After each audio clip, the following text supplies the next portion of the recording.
Muy buenas a todos y bienvenidos a un nuevo vídeo. Yo soy Álvarez del Vallo y hoy estáis en el análisis de un nuevo móvil chino, en concreto del Oukitel U10.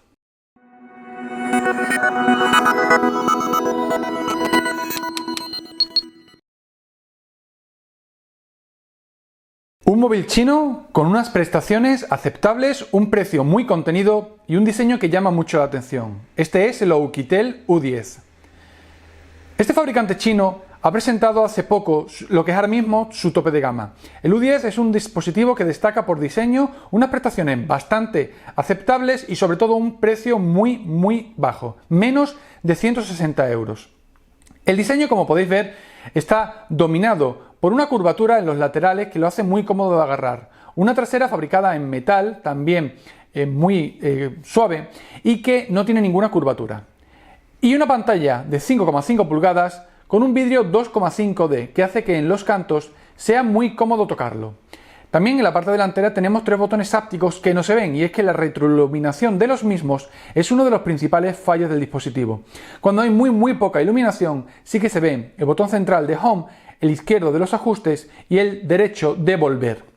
Como decimos, el diseño es uno de sus puntos fuertes y recuerda al iPhone 6 Plus. En el lateral tenemos la bandeja para la Dual SIM o para una SIM y micro SD, como queramos.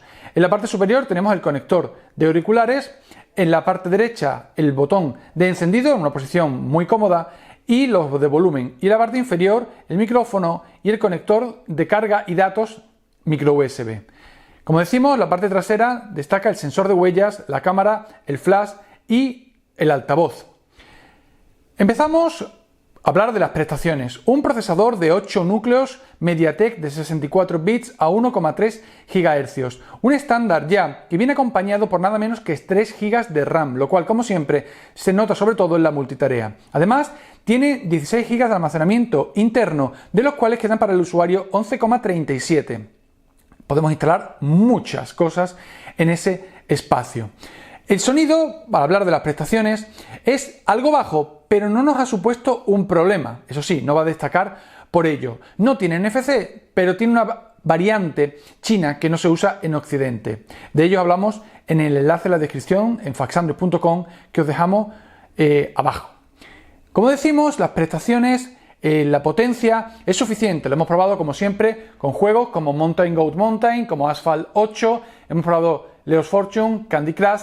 Lo típico que solemos decir en este tipo de terminales. Funcionan todos los juegos, pero evidentemente los que más exigen no podemos correrlo al máximo de potencia. Si podemos vivir con ello, pues la verdad es que el tema del rendimiento va más que bien. Además, como vamos a contar a continuación, la versión de Android es muy actual y no está excesivamente personalizada.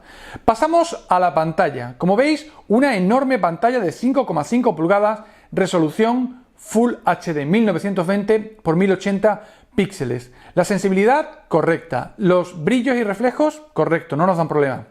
Los ángulos de visión también no son espectaculares, pero decentes.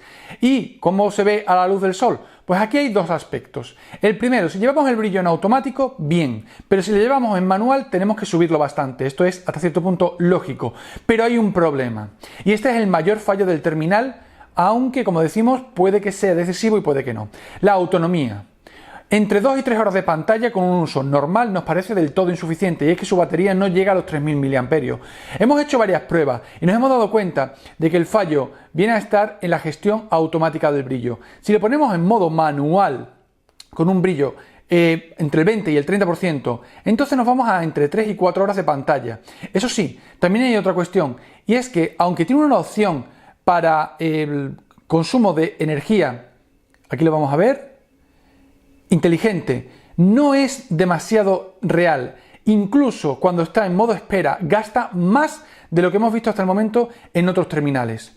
Si esto no es un problema, como decimos, tenéis las cifras concretas que hemos realizado en el post de faxandroid.com, en la descripción de este vídeo, entonces este terminal es bastante interesante. Como decimos, tiene un diseño muy elegante, muy correcto, tiene una potencia adecuada y una pantalla que cumple.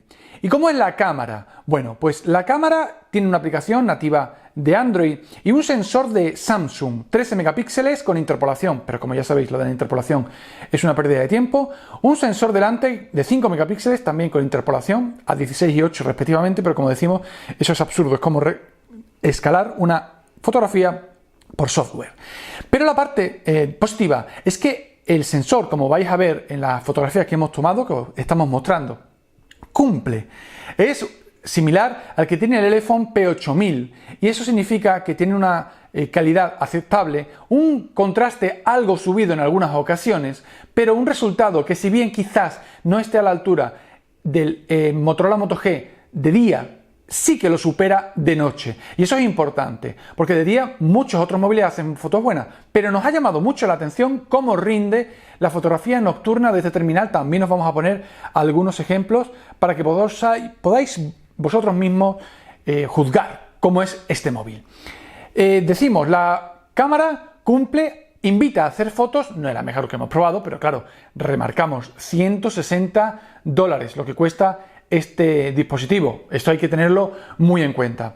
Pasamos al software y, como veis, Oukitel tiene un launcher personalizado que además incorpora muchas mejoras en cuanto a gestos. Por ejemplo, vamos a usar el software del sensor. Ponemos el dedo y automáticamente se desbloquea. Esto funciona realmente bien. Personalmente siempre suelo escanear varias veces el mismo dedo, pero aún así, por ejemplo, en el iPhone P8000 ya lo dijimos que el uso del mismo era lo suficientemente errático como que acabáramos para acabar desactivándolo. No es el caso en este Oukitel U10. Lo tenemos activado, es muy cómodo, es muy rápido y funciona realmente bien. La multitarea es una de las cosas que no nos gusta. Como veis, tiene una estética pues bastante anticuada y no sabemos por qué directamente no se ha dejado la que viene normal, aunque se implementaran estas dos cosas, que vienen muy bien. Podemos decirle qué aplicaciones bloqueamos en la multitarea, y podemos además limpiarlo todo simplemente pulsando un botón. Le damos a volver. También tenemos algunas acciones, como por ejemplo que con 3 dedos podemos hacer un gesto hacia abajo y hacer una captura de pantalla, o hacer un gesto hacia arriba y hacer una apertura de la aplicación de cámara. Además, si dejamos pulsado el botón de ajustes, podemos recortar una parte de la pantalla y cerrar. Eso sí, no podemos hacerlo abierto. Si cerramos el dibujo, se recorta y podemos compartirlo o editarlo. Podemos cancelarlo también. Hay más acciones. Hay otra, como veis, que se llama una opción de los gestos para poder pasar fotografías, para poder mover por el escritorio. Lo tenemos aquí, Smart Somatosensory, que no usamos mucho, pero sí el resto de gestos. Tenemos gestos de desbloqueo para hacer un gesto y abrir la cámara, para abrir el navegador. Esto lo hemos visto ya en muchos móviles chinos, pero no por eso vamos a dejar de destacarlo. Como decimos, el launcher nos pone todas las aplicaciones en los escritorios. No nos gusta mucho, la verdad es que estos iconos son un poquito feos, no podemos modificarlo, pero sí que podemos pues cambiar el reemplazo por otra aplicación. Como veis, aquí tenemos las que no estamos usando. Podemos abrir directamente Nuevo Launcher y ya tenemos, como podéis comprobar, nuestro reemplazo de escritorio. Podemos evidentemente ponerlo como principal. Esto ya sabéis cómo funciona, no vamos a descubrir nada nuevo. Lo que sí, como decimos, el launcher no es un problema porque se cambia, pero la multitarea sí. Nos vamos a las notificaciones y, como veis, son las normales de Android puro, lo cual, como siempre decimos, es un puntazo porque la RAM se dedica exclusivamente a las aplicaciones y no al sistema, el exceso de RAM me refiero. Y vamos a ver la versión 5.1, como veis, de Android Lollipop. No sabemos evidentemente cómo se van a comportar las actualizaciones, pero bueno, 5.1 ya es una versión muy actual, un punto a favor de Oukitel. Vamos a ir cerrando esta review diciendo lo que más nos ha gustado y lo que menos. La parte negativa, los botones ápticos, que en un principio incluso pensábamos que no tenían, que eran en pantalla, no es el caso. Tenemos botones ápticos pero no se ven bien por la serigrafía, y sobre todo la batería, que puede llegar a cumplir si controlamos el brillo de la pantalla, como hemos dicho, y las aplicaciones que hay en segundo plano, pero que nos hubiera gustado que esos 7,9 milímetros que tiene hubieran sido un poquito más y hubiera ampliado la autonomía. Claro, entendemos que con el hardware que tiene la petición de recursos es alta, pero es un fallo. Aunque, como decimos, no tiene por qué ser decisivo. En la parte positiva, mucho más. El diseño en la pantalla con el vidrio 2.5D, el aspecto curvado, acabado en metal, un sensor de huellas que funciona realmente bien, una cámara que cumple, una pantalla que también es más que decente, un peso bastante controlado, 167 gramos. Estamos acostumbrados a irnos incluso por encima. En algunos móviles se agradece que el U10 no sea un móvil pesado. Para ello, como decimos, el grosor es importante, pero también la falta de autonomía por el grosor de la batería. Es un terminal que recomendamos, que podéis comprar en Gearbest, que es la tienda que nos ha cedido esta unidad. Tenemos el enlace en la descripción del vídeo. Y como decimos, no es tanto el qué es lo que tiene, cuáles son los fallos, como que hay que ponerlo en perspectiva. $160, un precio más que correcto en el momento en el que hacemos esta review, evidentemente. Os invitamos a que compartáis el vídeo en redes sociales, a que os suscribáis si no os habéis suscrito y a que nos dejéis un comentario sobre este terminal. ¿Qué os parece el U10? ¿Creéis que el tema de la batería es tan importante, teniendo en cuenta que más o menos al día de uso llega, y el precio que tiene con el resto de prestaciones? Sobre todo el diseño nos ha encantado, y el sensor de huella, uno de los mejores, a la altura del Ascend Mate 7 y cerca del iPhone, Galaxy S6 y demás. Nada que ver con otros más cutres o menos interesantes que hemos probado. Nos vemos en el siguiente vídeo. Un saludo.